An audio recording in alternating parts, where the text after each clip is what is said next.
பல வேளைகளில் நீ கலக்கமுற்றிருப்பாய். உனது கலக்கத்தை இறைவனாகிய நான் விண்ணகத்திலிருந்து பார்த்து கொண்டிருக்கின்றேன். நீ படும் ஒவ்வொரு கவலைகளும் ஏளனங்களும் எனக்காக நீ பட்டவை.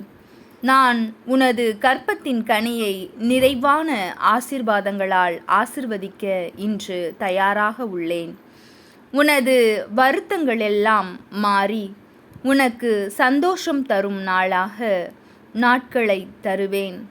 நீ அவமானப்பட்ட நாட்களுக்கும் நீ அழுது புலம்பிய நாட்களுக்கும் ஏக்கமுற்ற நாட்களுக்கும் ஈடான அருள் அடையாளங்களை உன் வாழ்வில் தரப்போகின்றேன்.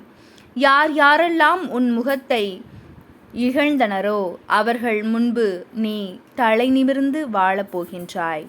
டைப் ஆமென்.